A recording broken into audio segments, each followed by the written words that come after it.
Lesson 1.14 is a particularly significant lesson because it allows your students to prepare themselves for the first Language Pals activity that will take place in the next lesson, lesson 1.15. So this lesson 114 is all about preparation, and it's preparation to take away some of the stress potentially and to familiarize your students with the kind of a conversation that they will carry out in the next lesson, 115, with a student hopefully located in another country who is a native speaker of the language which you are learning in your classroom, and who in turn will want to interview your student in his or her native language so that both sides would mutually benefit. If you go to the end of lesson 1.14, you'll see that there are a series of images, just like you've seen before when students have had to give self-presentations. And these images are there to remind the students of topics about which they're capable of speaking and on which they should form questions to ask of their language pal, their correspondent overseas. Now, this kind of a relationship, of course, required you to set up that exchange relationship, that language pal relationship with a classroom in some other part of the world.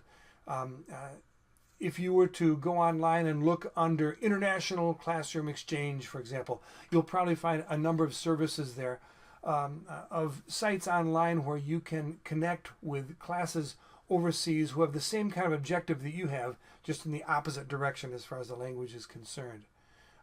And so I encourage you to hopefully you've done that already at the beginning of the school year, but at least you could begin that process at this point, looking for a classroom which will help you meet your objectives for your students, and in turn whom you can help meet their objectives as well. Now, the communication between the two classrooms can take place in a variety of ways.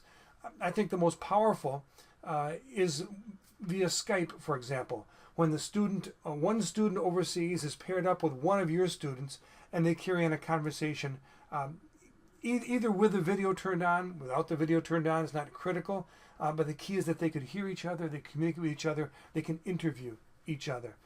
The second most powerful, I suppose, would be a video conferencing situation where the two classrooms can see one another, and where as a group the students will ask questions one of another. I've done this kind of activity in my own classrooms, and what I do is I set the students in a semicircle so that they can all be close to the microphone in the front of the classroom, and they simply would pass a microphone one person to the next, asking questions of the students in the classroom overseas. But in addition to Skype conversations, in addition to video conferencing, there can also be an exchange of email. Another possibility is for the students to record their voices and to attach the sound file of the recording of their voices, talking about aspects of their life which are of importance to them, and then attaching that sound file to an email and sending it to their correspondent overseas, so the student correspondent overseas could hear them actually talking about themselves. And one last type of communication as well that I could highly recommend is the creation of PowerPoints by students on both sides of the communication, and these PowerPoints are sent to the student in the paired classroom, so that the students can see images of their language pal, and they can read text that describes what's going on in these pictures, which are built into the PowerPoint presentations as well. So those are different ways your students can communicate with a classroom overseas. All of these are possible, but of course, lesson 1.14 is helping you prepare for an oral exchange of ideas. So let's take a look at this lesson and look at the elements in it, and then I'll have a couple more comments at the very end. Lesson 1.14 you see right here, and the first section contains the instructional video. The second section reviews key vocabulary the students will need to remember in order to form the questions that will be part of their interview, their Language Pals interview. So the first time through in section 2, they're simply listening to these words to remember them. These are words that have all been presented before. And then in section 3, they're to try to say the words before they click and hear if they were correct. So this is all reviewing vocabulary that will be necessary for the interview. The fourth section is another sort of form of review of vocabulary, and this is in the form of a video. The fifth section is all about forming the questions and the statements the students will need to form in order to carry out their Language Pals interview. The first images are simply reminders of some of the common polite expressions that the students learned in lesson 1.13. For example, this reminds them of what's your name, since this is, after all, the first time the students are speaking with their language pal. And this image right here suggests nice to meet you. And then the question here, of course, is how old are you? And how are you is the fourth one right there. After that, the images will be a little bit more straightforward. And what we're doing in this section is the students are practicing forming the questions that they will be asking of their language pal. And so here we have, do you live in the United States? Do you live in the country? You live in a house, don't you? And do you do homework? Do you wash the dishes, etc.? And so you see a long line of questions which the students may ask of their language pals when they communicate in lesson 1.15. The next section is a simulated language pals, you might say. I'm not sure if we're pals or not, but a simulated conversation between me and my fictional twin brother, Michael. And then last of all, you see images which remind the students of topics about which they're able to speak. And just to remind you real quickly, this would be what's your name? This would be how old are you? How are you? In other words, are you fine? Or are you not doing well, etc.? Do you live in the United States? Do you live in the country? Do you live in a house? And of course, the students could say the question in either of the two forms they know, of course. Do you do homework? Do you help on the house is the idea, but do you wash the dishes? Do you wash the laundry? Do you listen to music? Do you listen to the radio? Etc.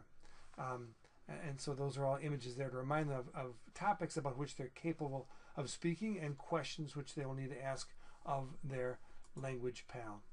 And now if you go back to the top of this section, you see the image right here. The symbolic direction means describe. And this is a picture of my fictional brother, Michael. And so they're to describe what they've learned about Michael in the course of this previous interview. However, you could use the same images after they've had the chance to raise their hand and say, for oral participation credit, what they learned about Michael. You could use these same images to help them practice the conversation that they'll be having the next day, forming the questions about these different topics.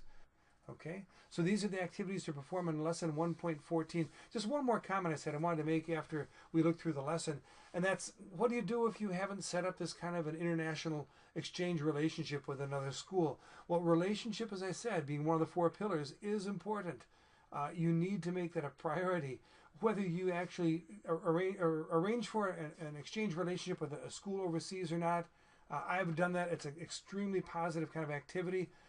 Very beneficial, very interesting on a cultural level as well as a personal level for your students. But if you don't plan to do that, at least find native speakers of the target language in the local area and invite them to your school. Maybe there's even some teachers or there's some students within your school who can perform that role. But invite people into the classroom whom your students as a group can interview. It's not the optimum situation. The optimum situation is having one student paired up with one student overseas and having that communication going on. Probably one of the most exciting days I ever had in a classroom was a day in which my students were carrying on 6 different Skype conversations simultaneously in class, where they were each at 6 different, the students were paired up at 6 different workstations, talking with a student in Spain, in Valencia, Spain, in fact it was. And having that, first interviewing that student in Spanish and having that student interview them in English, and coming back together as an entire group and having the student or the pair of students who listen into the interview share with the rest of us all that they learned about that student overseas. That was an extremely rich kind of a situation. And the only logistical suggestion I would make is make sure that your students are spaced far enough apart so that their conversations don't interrupt or don't distract one from another. But that's the optimum situation. But at least bring native speakers into the classroom who your students can interview when you come to these Language Pals activities in the ULAT. Okay, that's it. I'll talk to you in lesson 1.15 again.